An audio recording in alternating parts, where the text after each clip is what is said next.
Whew, just climbed up the stairs to get up to the roof here. Hey everyone, it is Sir Ant.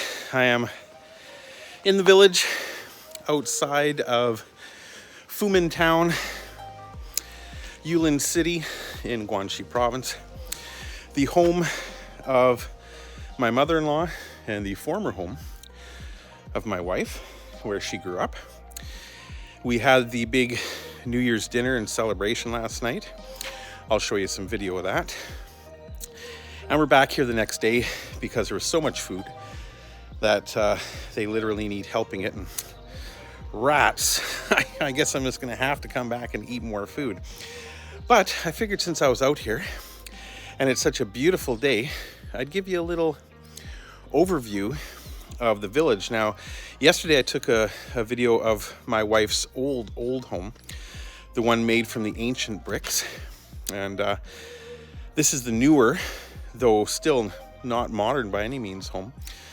But let me give you an overview of what I can see from up here on the roof. Let me flip the camera so you have a better idea.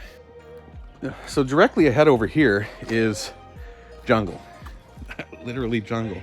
Now some of it has been carved out for banana trees, which you can kind of see in the distance there, right over here. But most of it is untouched. Some of it is used as farmland still to this day, like over here.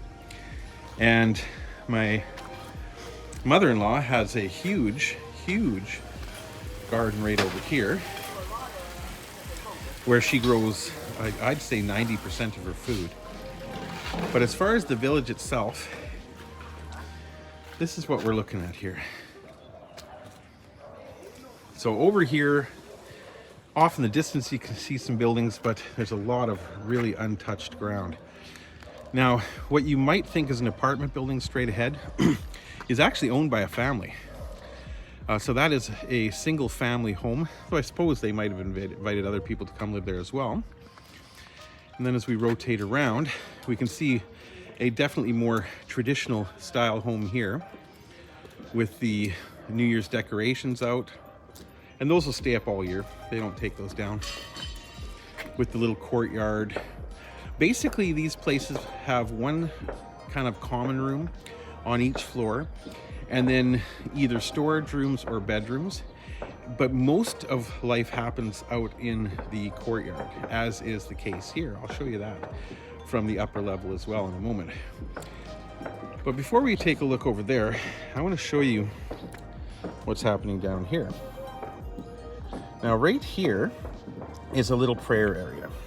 Now this is a common area for the people in the village, and they come here and they burn incense, they pray. As you can see, they set off firecrackers here, and this is not fireworks that go up into the sky and explode.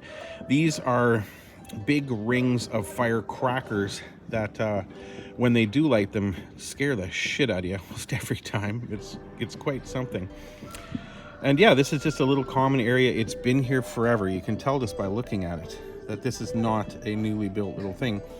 And the village basically just sprung up around it. Now there are some modern conveniences. For example, the lights in the village are all powered by either solar power and or wind, as in the case of this one, where they've got the little wind turbine and the solar power feeding the little LED panels, or the little LED lights. But isn't it gorgeous? Just look at all the colors. Now, I suppose in the early days, the kids might have gone running around and playing in the jungles. I personally wouldn't myself, just because I'm not a big fan of snake bites. But the kids wouldn't care. I'm sure when my wife was young, she'd go trucking around and they're like no tomorrow. Kids are pretty fearless though. Okay, let's take a look. Now this is more of the village proper over here. Off in the distance, let's see if I can zoom in. Right over there is where I took the video from yesterday with that really cool looking tower. And the wife's original home. Down here we've got another family house. Again, this is a very simple one with a, looks like a concrete roof, a little courtyard where they do their cleaning and cooking. The kitchen is underneath this little roof here. And it's just basically 2 big rooms, and that's where the people live. Puppies out for walks. And you'll see everything, everything in these little villages, from the very, very old homes, like these little handmade clay brick homes that people still live in, to these more modern, beautiful homes that are tiled with great big bright windows, beautiful metal and stone balconies with the very nice railings. By the way, if you're not familiar with this, this is a water heater. And the way it works is this tank at the top is filled with water, which fills these black tubes, which sit in the sun all day.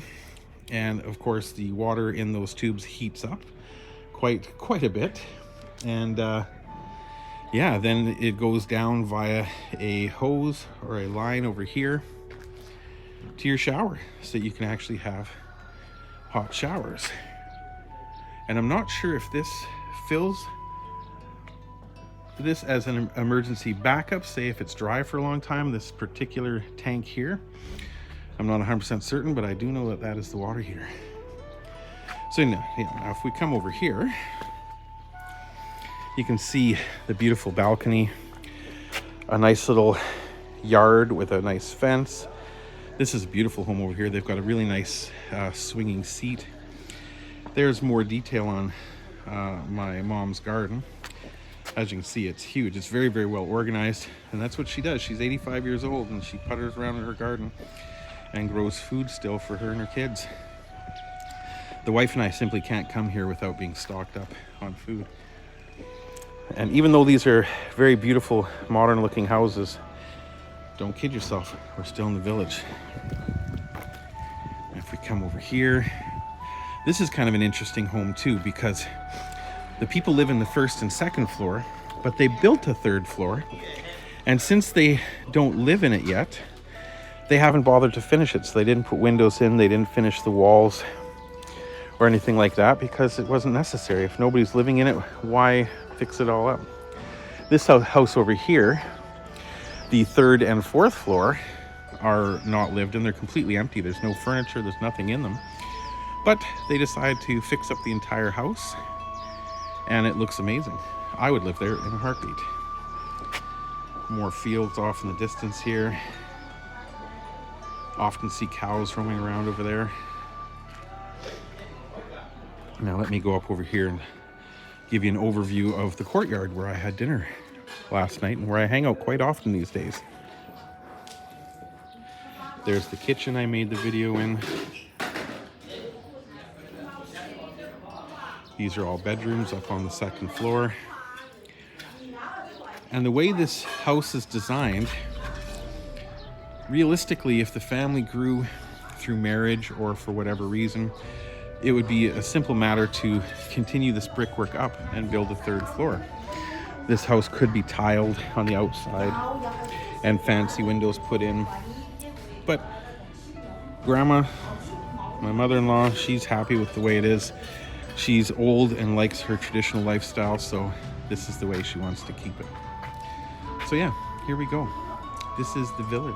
This is small town life in China. Now, I've gotten a few comments about my mom's house and the other houses in the village. People saying that the owners are either too poor or they don't want to invest in the properties out here. They're just waiting for the property values themselves to go up as the city expands, and they don't want to put money into it and then end up selling it later to a developer. But I really don't think that's the case in my mother-in-law's case at all. I think she's just comfortable.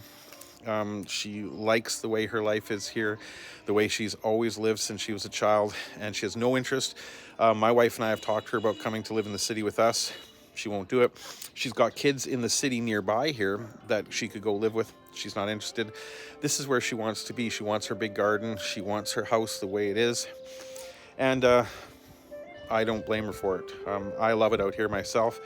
Even though Shenzhen is a great big modern city with all sorts of modern conveniences and cool things to do, and it's just such a futuristic and comfortable life there. I can't complain about the village either.